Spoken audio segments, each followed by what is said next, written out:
मेरे प्यारे दोस्तों, आप सबको नमस्कार। स्वागत है हमारे YouTube चैनल पे। तो दोस्तों, आज बड़ा ही इम्पोर्टेंट चीज़ पे हम लोग चर्चा करने जा रहे हैं। यानी हम सब मिल कर के, मेरे साथ आप होंगे, आपके साथ हम होंगे, और ये क्लास 10th का रियल नंबर्स जो है पहला चैप्टर मेरे दोस्तों, उसमें आप पढ़े होंगे तो एक चीज़ देखे होंगे, यूक्लिड डिवीज़न लेमा और यूक्लिड डिवीज़न एल्गोरिदम। दोस्तों, इसमें काफ़ी कन्फ्यूजन होता है बच्चों को लेमा और एल्गोरिदम को लेकर, यूक्लिड डिवीज़न लेमा और यूक्लिड डिवीज़न एल्गोरिदम को लेकर। तो आज ये लेक्चर सुनने के बाद, यानी ये वीडियो देखने के बाद, लाइफ में कभी भी आपको ये दोनों में प्रॉब्लम नहीं होने वाला है, इसका मैं आपको गारंटी के साथ कहता हूँ। तो बस 5 से 10 मिनट लगेगा टाइम, बने रहे मेरे साथ। लिखा हुआ तो है ही, ये मैं लिख दिया हूँ ताकि टाइम बच सके, और जो टाइम बच सके वो आपके साथ दे सके, ठीक है। तो मैंने लिखा है Euclid division lemma versus Euclid division algorithm. दोनों में फ़र्क क्या है, सारे चीज़ को हम लोग समझेंगे। पहले लेमा समझते हैं, लेमा क्या है, फिर यूक्लिड डिवीज़न लेमा के बारे में समझेंगे, फिर एल्गोरिदम के बारे में समझेंगे, फिर यूक्लिड डिवीज़न एल्गोरिदम के बारे में हम लोग समझेंगे। इसके पहले लेक्चर में हम लोग क्या किए हैं कि यूक्लिड डिवीज़न लेमा पर वीडियो बनाए हुए हैं, यानी आप देखे भी होंगे। अगर नहीं देखे होंगे तो आज फिर से वो चीज़ रिपीट होने वाला है, तो कोई टेंशन लेने वाली बात नहीं है। तो आइए मेरे दोस्तों, हम लोग समझते हैं कि जो चैप्टर का नाम है ना, यूक्लिड डिवीज़न लेमा और यूक्लिड डिवीज़न एल्गोरिदम, ये क्या है इसके बारे में समझते हैं। तो सबसे पहले हम लोग समझते हैं लेमा क्या होता है। लेमा तो मैंने लिखा है कि जो लेमा होता है ना, एक प्रूवन स्टेटमेंट होता है। एक स्टेटमेंट होता है जो प्रूफ किया हुआ रहता है, सारी दुनिया जिसे मानती है, ठीक है। वो एक स्टेटमेंट होता है, प्रूवन स्टेटमेंट होता है, ठीक। उसे हम लोग बोलने का काम करते हैं लेमा। लेमा कोई ज़रूरी नहीं है कि मैथमेटिक्स में ही लेमा यूज हो, लेमा और भी कहीं भी यूज हो सकता है। कोई स्टेटमेंट ऐसा है जो कि एकदम प्रूफ किया हुआ है, सारी दुनिया उसे मानता है, बिल्कुल वो स्टेटमेंट जो है एक वेल डिफाइंड स्टेटमेंट है, तो उसे हम लोग बोलने का काम करेंगे मेरे दोस्तों, लेमा बोलने का काम करेंगे। तो लेमा क्या है? A lemma is a proven statement. Lemma एक प्रूफ किया हुआ स्टेटमेंट होता है which is use to proof other statements. किसी दूसरे स्टेटमेंट को प्रूफ करने में मदद ली जाती है जिस प्रूवन स्टेटमेंट से, उसे हम लोग बोलने का काम करते हैं मेरे दोस्तों, लेमा। आपने देखा होगा, जैसे ये स्केच है मेरे हाथ में, ठीक है। तो ये स्केच को बनाने के लिए सबसे पहले स्केच का डिज़ाइन किया गया होगा। सबसे पहले जो भी इसका कंपनी होगा वहाँ पे एक स्केच बनाया गया होगा, फिर उसी के बेस पे क्या किया, बहुत सारे स्केच को बना दिया गया। तो जो पहले से डिजाइन किया हुआ स्केच है वो लेमा का काम कर रहा है, ठीक है, वो लेमा का काम कर रहा है। तो ऐसा डेली लाइफ में आप देख सकते हैं बहुत सारे चीज़ जिसके सपोर्ट से हम किसी दूसरे चीज़ को प्रूफ करते हैं। जैसे आपके पास स्केल है, तो स्केल क्या है? सबसे पहले एक प्रूफ किया हुआ, वो कहने का मतलब कि मेजरमेंट करने का एक इंस्ट्रूमेंट है। एक पहली बार क्या है, उसको माना गया कि चलो इतना लेंथ का रहेगा तो 1 फीट के बराबर होगा, 12 इंच का रहेगा तो 1 फीट के बराबर होगा। तो इस तरह से तो एक बार पहले उसको मान लिया गया, फिर उसी के सहारे बहुत सारे चीज़ों को हम लोग मेजर करते जाते हैं, ठीक है। तो जिसको मान लिया गया है, सारी दुनिया जिसे मानती है, वो स्टेटमेंट जो है मेरे दोस्तों लेमा है, प्रूफ किया हुआ स्टेटमेंट है। फिर मैंने बताया है कि यूक्लिड डिवीज़न लेमा क्या है। देखो, लेमा का संबंध सिर्फ मैथमेटिक्स से नहीं है, कोई भी फील्ड में हो सकता है। लेकिन अगर बात आ जाए यूक्लिड डिवीज़न लेमा का, तो फिर ये मैथमेटिक्स से रिलेट कर देगा, मैथमेटिक्स से मेरे दोस्तों रिलेट कर देगा। यानी यूक्लिड नाम है किसी इंसान का, है ना, और डिवीज़न लेमा यानी यूक्लिड ने क्या किया, डिवीज़न से रिलेटेड एक स्टेटमेंट तैयार किया लेमा के बेस पे, उसे हम लोग कहते हैं यूक्लिड डिवीज़न लेमा। स्टेटमेंट क्या है, आप पढ़े हैं कि अगर मानकर चलिए कि कोई इंटीजर है, मान लो 10 है, इसको 3 से डिवाइड करना है, तो 3 तिया 9, ठीक है। घटाएंगे, घट करके कितना आ जाएगा, 1। और ये स्टेटमेंट आप बचपन से पढ़ते आ रहे हैं कि जो डिविडेंड होता है वो divisor into quotient plus remainder का काम करता है। 3 तिया 9, तो 3 × 3 + 1, तो ये एक प्रूफ किया हुआ स्टेटमेंट है। ये सारे क्वेश्चन में अप्लाई होगा। जब भी आप डिवाइड करोगे तो डिवाइजर और कोसेंट को मल्टीप्लाई करके रिमाइंडर जोड़ोगे तो ये वाला पार्ट आ जाएगा। तो ये एक स्टेटमेंट हो गया, प्रूवन स्टेटमेंट हो गया। ये डिवीजन से रिलेटेड एक प्रूवन स्टेटमेंट हो गया, जिसे हम लोग बोलने का काम करते हैं यूक्लिड डिवीजन लेमा। तो यहाँ से हम कह सकते हैं for any two positive integers A and B, अगर दो पॉजिटिव इंटीजर्स है ए और बी, और ये कह दे कि ए बड़ा है बी से, अगर ये कह दे कि ए बड़ा है बी से मेरे दोस्तों, तो अगर आप बी से डिवाइड करोगे ए को तो यहाँ कुछ न कुछ कोसेंट आएगा, तो आप कहेंगे कोसेंट क्यू आएगा, और इसका कुछ न कुछ रिमाइंडर आएगा, तो आप कहेंगे रिमाइंडर आर आएगा। तो यहाँ हम लिख सकते हैं, जैसे मैंने 10 को लिखा 3 × 3 + 1 = 10, तो यहाँ हम लिख सकते हैं a = BQ + R। तो ये एक प्रूफ किया हुआ स्टेटमेंट है, जिसे हम लोग बोलने का काम करते हैं यूक्लिड डिवीजन लेमा। तो for any two positive integers a and b where a greater than b, तो there exist unique integers q and r। ये यूनिक इंटीजर क्या है, आइए इसको समझते हैं। जो यूनिक इंटीजर्स है मेरे दोस्तों, अगर आप डिवाइड करोगे, अगर 10 को आप डिवाइड करते हो 3 से, तो जो कोसेंट बनेगा वो 3 ही बनेगा, चाहे आप डिवाइड करें चाहे आपके मित्र डिवाइड करें, कोसेंट हमेशा 3 ही बनना है और रिमाइंडर हमेशा 1 ही आना है। इसलिए इसको बोला जाता है कि ये अपने आप में यूनिक है, इसलिए इसको बोला जाता है ये अपने आप में यूनिक है। तो कोसेंट भी यूनिक है और रिमाइंडर भी यूनिक है। तो प्रत्येक क्वेश्चन के लिए जो कोसेंट बनता है और रिमाइंडर बनता है वो अपने आप में मेरे दोस्तों यूनिक बनता है। तो इसलिए यहाँ लिखा गया है कि exist unique integers Q and R, यानी Q और R जो होगा अपने आप में यूनिक होगा। इस प्रकार कि अगर A = BQ + R है, तो ये एक स्टेटमेंट बन गया डिवीजन से रिलेटेड, तो इसे हम लोग बोलने का काम करेंगे यूक्लिड डिवीजन लेमा। तो ये यूक्लिड डिवीजन लेमा है, और ये भी यूक्लिड डिवीजन लेमा है, क्योंकि क्राइटेरिया ये है कि जो रिमाइंडर होगा मेरे दोस्तों वो 0 से बड़ा होगा या तो 0 के बराबर होगा, लेकिन जिससे आप डिवाइड कर रहे हैं उससे सदैव छोटा होगा। यहाँ आप देखिए 3 से डिवाइड किया 10 को, तो रिमाइंडर 1 बना, जो कि 3 से छोटा है। कभी कभी ऐसा होगा कि पूरा डिवाइड लग जाएगा, जब पूरा डिवाइड लग जाएगा तो उस केस में रिमाइंडर क्या हो जाएगा, 0 हो जाएगा। तो ये 0 भी हो सकता है या तो 0 से बड़ा होगा, बट जितना से हम डिवाइड करेंगे उससे हमेशा छोटा होगा। तो ये एक स्टेटमेंट है, प्रूवन स्टेटमेंट, प्रूफ किया हुआ डिवीजन से रिलेटेड। तो इसको हम लोग बोलने का काम करेंगे यूक्लिड डिवीजन लेमा, और इसे भी हम लोग बोलने का काम करेंगे यूक्लिड डिवीजन लेमा। तो यूक्लिड डिवीजन लेमा जो होता है एक स्टेप का नाम है, और वो स्टेप कैसा होगा, वेल डिफाइंड स्टेप होगा, वेल डिफाइंड स्टेप होगा, ठीक है, जिसे सारी दुनिया इस बात को जानता है और मानता है। ठीक, समझिए। तो ये आप समझ गए होंगे कि लेमा क्या है। तो लेमा और यूक्लिड डिवीजन लेमा के बारे में आप समझ गए हैं, इसको पहले भी बना चुके हैं इस पर वीडियो, तो आप वहाँ भी देख सकते हैं, और अच्छा से डिटेल से बताया हुआ है। फिर आगे है यूक्लिड डिवीजन एल्गोरिदम। तो यूक्लिड डिवीजन एल्गोरिदम समझने से पहले, जैसे यूक्लिड डिवीजन लेमा को आपने समझने से पहले लेमा समझा, ठीक उसी प्रकार से मेरे दोस्तों हम लोग समझते हैं कि एल्गोरिदम क्या होता है। देखो, एल्गोरिदम जो होता है ना, बहुत सारे स्टेप्स का नाम है। अगर कोई प्रॉब्लम को आप सोल्व कर रहे हैं और उस प्रॉब्लम को सोल्व करने के लिए आपको बहुत सारे स्टेप्स फॉलो करना होता है, बहुत सारे स्टेप्स फॉलो करना होता है मेरे दोस्तों, तो सारे स्टेप्स के सीरीज को बोलने का काम करते हैं एल्गोरिदम, बोलने का काम करते हैं एल्गोरिदम। तो मैंने लिखा है कि जो एल्गोरिदम होता है, N algorithm is a series of well defined steps. Algorithm जो होता है एक सीरीज होता है वेल डिफाइंड स्टेप्स का। देखो, ये स्टेप जो आप देख रहे हो ये केवल एक स्टेप है, ये केवल एक स्टेप है। ऐसा ऐसा बहुत सारे स्टेप्स उसमें बनेगा, तो सारे स्टेप्स के ग्रुप को बोलने का काम करेंगे मेरे दोस्तों एल्गोरिदम। तो an algorithm is a series of well defined steps that give a procedure to solve a type of problem, जो एक प्रोसेस देता है, एक प्रक्रिया देता है किसी भी प्रॉब्लम को सॉल्व करने के लिए, किसी भी प्रॉब्लम को सॉल्व करने के लिए।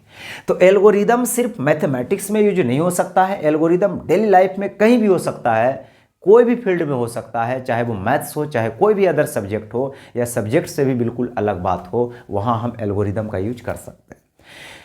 एक एग्जाम्पल से हम आपको समझाते हैं। जैसे आप कहीं जाते हो, ठीक है, अगर कहीं घूमने के लिए आप गए हैं, तो कहीं घूमने के लिए गए हैं, तो किसी होटल में आपको जो है रुकना है, तो वहाँ भी एक एल्गोरिदम फॉलो करते हैं, बहुत सारे स्टेप्स फॉलो करते हैं। अगर आपको होटल में जाना है तो आप पहले क्या करते हो, आपके पास आधार कार्ड होना चाहिए, यानी जो भी आई कार्ड है वो होना चाहिए, कहाँ से आए हैं ये सारे चीज़ को होना चाहिए। अगर इतना सारा चीज़ आप दिखाते हैं, उसके बाद इसमें वहाँ पे आपको कुछ पेमेंट देना होता है, तो ये स्टेप्स फॉलो करना होता है, तब जा कर के जो है आपको एक रूम मिलता है रहने के लिए। तो वहाँ पे बहुत सारे स्टेप्स फॉलो करते हुए आप रूम तक पहुँचते हैं। तो वो सारे स्टेप्स के ग्रुप को मेरे दोस्तों बोलने का काम करेंगे, क्या चीज़, एल्गोरिदम। अगर आप किसी डॉक्टर के पास जाते हैं इलाज के लिए, या किसी को इलाज कराने के लिए आप जाते हैं, तो वहाँ बहुत सारे क्राइटेरिया है, उसको फॉलो करना होता है। डॉक्टर के पास जाकर डायरेक्ट डॉक्टर से आप नहीं मिल लेते हो, पहले क्या करते हो, सबसे पहले काउंटर पे जाते हैं, वहाँ पे नंबर लगाते हैं, पैसा देते हैं, फिर कहते हैं कि जी वेट आपको करना होगा, बहुत सारे पेशेंट हैं तो वहाँ पे सबको देखना है, तो वहाँ पे आपको वेट करना होता है, लाइन में लगना होता है। फिर आप डॉक्टर के पास जाते हैं, फिर वो पूछते हैं, फिर जवाब देते हैं, फिर दवाई देते हैं, फिर उसको दवाई को जिस प्रोसेस से बताया गया उसको खाना होता है। तो बहुत सारे स्टेप्स फॉलो करना होता है अपनी इलाज के लिए, तो वहाँ भी एल्गोरिदम है। तो एल्गोरिदम कहीं भी हो सकता है। अगर किसी प्रॉब्लम को सॉल्व करने के लिए हम बहुत सारे स्टेप्स को फॉलो कर रहे हैं, तो उसे हम बोलने का काम करेंगे एल्गोरिदम। यहाँ एक चीज़ देखने को आपको मिल रहा है कि ये सीरीज होता है, सीरीज मतलब बहुत सारे चीज़, ठीक है, ऑफ वेल डिफाइंड स्टेप्स। ये वेल डिफाइंड क्या होता है, आइए थोड़ा सा समझते हैं। अगर मैं बात करूं वेल डिफाइंड का, मेरे दोस्तों, अगर मैं बात करूं वेल डिफाइंड का, तो जैसे देखिए, अगर हम आपसे बोले कि जी ऐसा करो, 10 से डिवाइड करो 5 को, दिखाई दे रहा है? हाँ बिल्कुल दिखाई दे रहा है, चलो ठीक है। अगर आप 10 से 5 को डिवाइड करते हो मेरे दोस्तों, तो आप जो क्वोशेंट लाते हो वो कितना लाते हो, 2 लाते हो। अब कोई भी बच्चा को अगर हम 10 को डिवाइड करने के लिए कहें 5 से, तो सबका उत्तर 2 ही आएगा। चाहे 2 बच्चा को कहे, चाहे 2000 बच्चा को कहे, चाहे 1 बच्चा को कहे, सबका उत्तर एक ही आएगा। और इसे चेक करने का तरीका है कि 5 को 2 से मल्टीप्लाई करोगे तो फिर से आपका 10 आ जाएगा, ठीक है।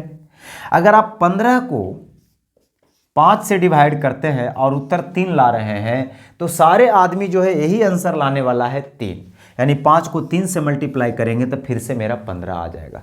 तो ये जो स्टेप्स है मेरे दोस्तों, ये वेल डिफाइंड है, जिसे सारी दुनिया इस बात को मानता है और जानता है। किसी को भी देंगे इसको सॉल्व करने के लिए तो सबका आंसर यही होने वाला है। 10 को 5 से डिवाइड करेगा 2 आएगा, अगर उसको डिवाइड आता हो तब, नहीं आता हो बात अलग है।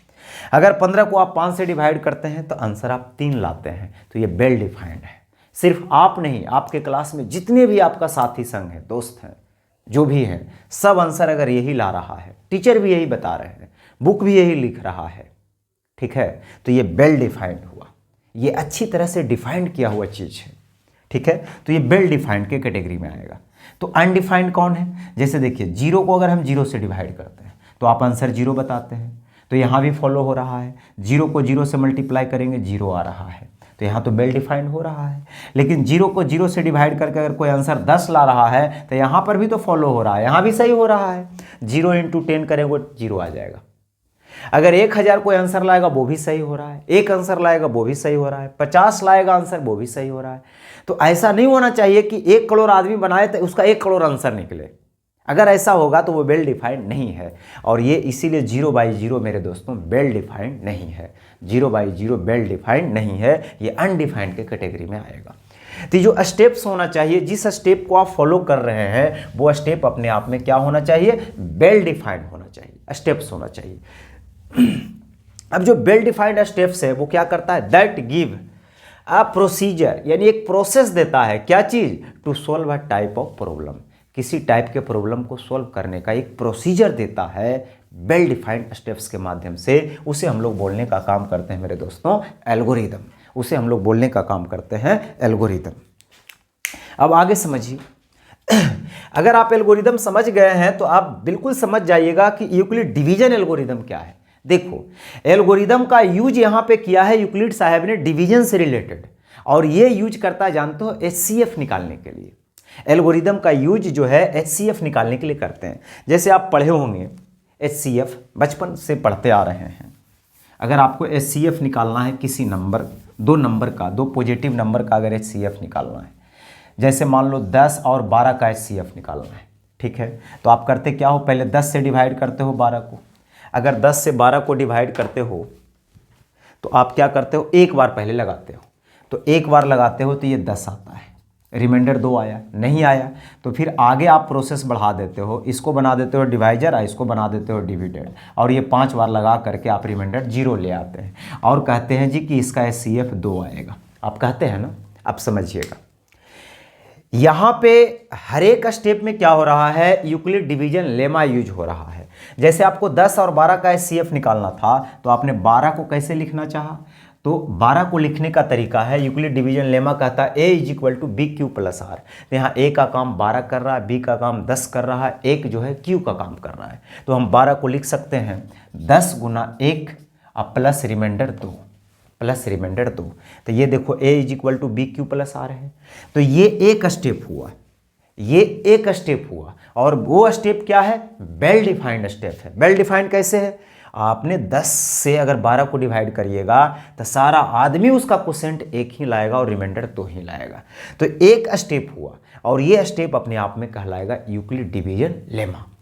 फिर अगर यहाँ रिमाइंडर 0 नहीं आया तो फिर आप क्या करते हो, 10 को आप डिविडेंड बनाते हो, फिर 2 डिवाइजर 2 × 5 + 0, यहाँ पे रिमाइंडर 0 आता है। तो दूसरा स्टेप में रिमाइंडर 0 आया, तब आप कहते हो कि HCF इसका 2 आया। तो यहाँ आप क्या देख रहे हैं, ये पहला स्टेप है जो कि यूक्लिड डिवीजन लेमा को रिप्रेजेंट कर रहा है, ये दूसरा स्टेप है यूक्लिड डिवीजन लेमा को रिप्रेजेंट कर रहा है, यूक्लिड डिवीजन लेमा को रिप्रेजेंट कर रहा है। तो अब आप बता सकते हो कि यूक्लिड डिवीजन एल्गोरिदम क्या है। तो यूक्लिड डिवीजन एल्गोरिदम जो है प्रोसेस है, प्रक्रिया है। क्या चीज का प्रक्रिया है, अप्लाइंग यूक्लिड डिवीजन लेमा, यानी यूक्लिड डिवीजन लेमा का यूज करने का एक प्रोसेस है, एक प्रोसेस है, ठीक है। आप देखिए, आप जैसे ही HCF निकालने गए तो आप यहाँ भी लेमा का यूज किए, यूक्लिड डिवीजन लेमा का, और यहाँ भी आपने यूक्लिड डिवीजन लेमा का यूज किया।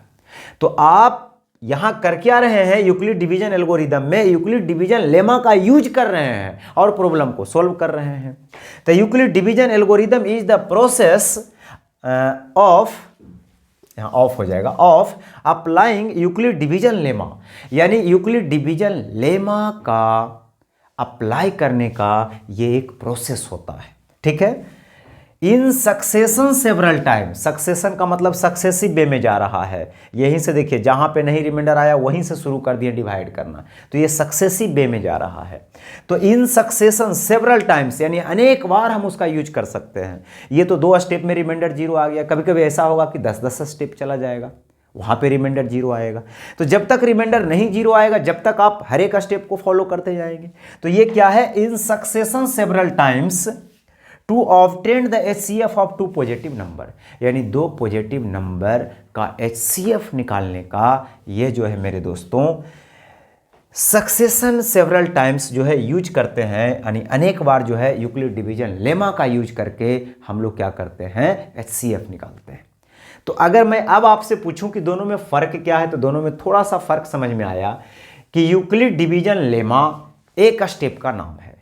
प्रत्येक स्टेप जो आप फॉलो कर रहे हैं, प्रत्येक स्टेप को बोलने का काम करेंगे यूक्लिड डिवीजन लेमा, और ये सारे स्टेप्स को अगर मिला दिया जाए तो सारे स्टेप्स के कॉम्बिनेशन को बोलने का काम करेंगे यूक्लिड डिवीजन एल्गोरिदम।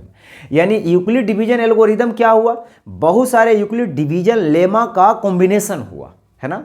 अगर 10 स्टेप में आप रिमाइंडर 0 ला रहे हैं तो 10 में से प्रत्येक स्टेप को बोलने का काम करेंगे यूक्लिड डिवीजन लेमा, और 10 स्टेप को बोलने का काम करेंगे यूक्लिड डिवीजन एल्गोरिदम। मैं उम्मीद करता हूं कि इतना क्लैरिटी से बात आपको मैंने समझाया है, 100% आपको समझ में आ गया होगा मेरे दोस्तों। अगर आपको समझ में आ गया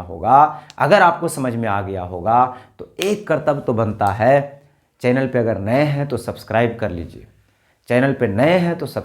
लीजिए, वीडियो को लाइक कर दीजिए और दोस्तों के साथ शेयर कर दीजिए मेरे दोस्तों। Thank you. वीडियो कैसा लगा कमेंट करके बताइए, ताकि मेरा उमंग और उत्साह जो है दिन दुगना रात चौगुना तरक्की करे और आपके लिए समर्पित रहे और इस तरह से कंटेंट लाते रहे। थैंक यू, धन्यवाद।